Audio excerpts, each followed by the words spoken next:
Halo Sobat Info, apa kabar? Semoga dalam keadaan sehat selalu. Semangat. Ini di tengah hutan ya.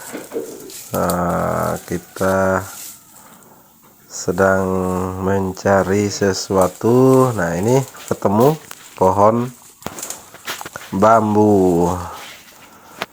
Ya, jadi hari ini rencananya kita akan mengambil humus dari bawah pohon bambu ya, di tengah hutan. Nah, jadi rencananya kita akan membuat mikroba ya, memancing mikroba dari alam ya. Jadi kita menggunakan humus bambu, humus yang berada di bawah pohon bambu. Nah, ini kita akan ambil tanah bagian atasnya ya, dari pelapukan ini, tanah pelapukan daun-daun bambu. Kita ambil setebal ya 1 cm saja. Nah, ini akan kita manfaatkan sebagai sumber mikrobanya ya. Jadi di alam itu kan sudah tersedia berbagai jenis mikroba, mikroorganisme yang mempertahankan keseimbangan kesuburan tanah. Nah, hari ini kita akan manfaatkan mikroba ini, mikroorganisme ini sebagai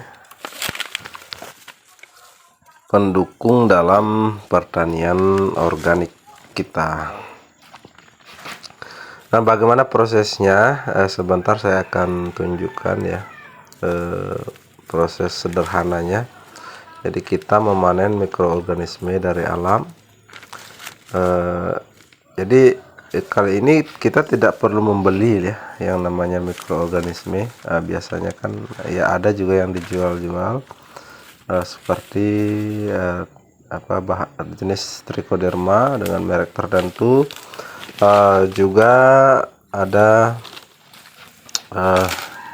mikroba lain yang bentuk cairan, itu biasanya di botol-botol itu. Nah, hari ini kita akan belajar sama-sama untuk memanen mikroorganisme dari alam yang bisa kita manfaatkan nanti selanjutnya untuk pembuatan kompos, pembuatan pupuk organik cair, pupuk organik padat ya, dan lain-lain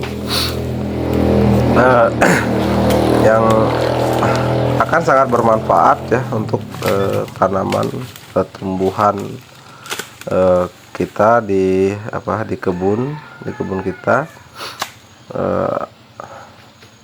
atau untuk tanaman padi dan lain semua jenis tanaman lah. Nah, kita sudah menyelesaikan misi pencarian semuanya. Kita akan balik ke markas untuk proses selanjutnya ya. Ayo, masih.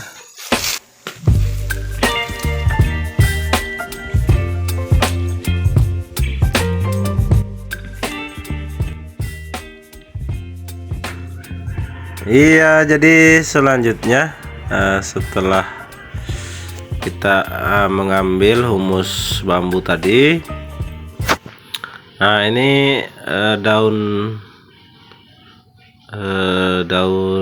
bambu tadi ya yang kita ambil, itu yang daun bambu yang masih hijau kita gunting-gunting.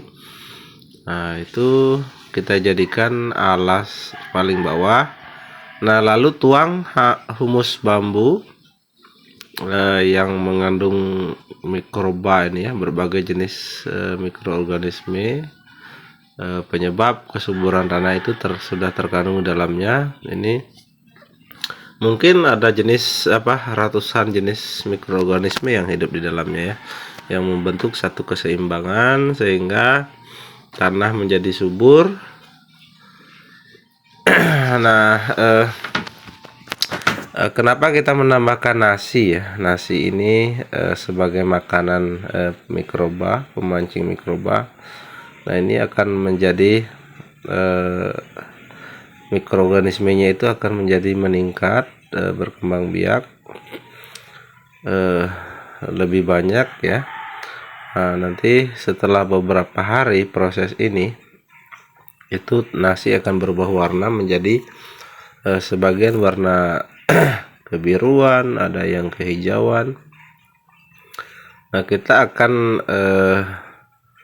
nanti mungkin murnikan, mengambil satu jenis mikroorganismenya saja, mungkin jenis Trichoderma atau jenis apa ya, jenis-jenis yang lain ya. Atau nanti setelah prosesnya berjalan ya, sudah jadi,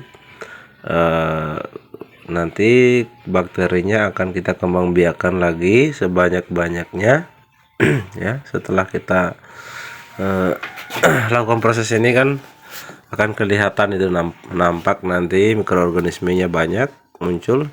Nanti kita akan kembang biakan lagi, tambahkan lagi media nasinya dengan tempat yang lebih besar ya, atau tempat yang lebih banyak,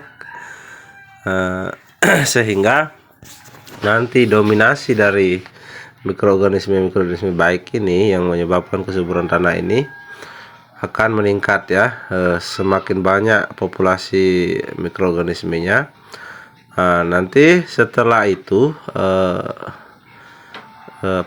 mikroorganisme itu kita akan manfaatkan selanjutnya, bisa langsung diaplikasikan ke media tanam atau ke bagian sekitaran tanaman perkebunan kita, atau juga nanti kita akan jadikan sebagai biang atau starter pada saat kita membuat kompos ya. Jadi kita tinggal menambahkan ya mikroorganisme ini ke dalam bahan-bahan pembuatan kompos ya. Misalnya kita membuat kompos dari kotoran sapi atau kotoran kambing ataupun dari sampah-sampah daun. Pada saat proses fermentasinya, kita tidak akan memerlukan lagi mikroorganisme lain. Jadi inilah secara sederhana kita menambang mikroorganisme dari alam yang bisa membantu kita sebagai petani untuk menyuburkan tanaman-tanaman kita ya.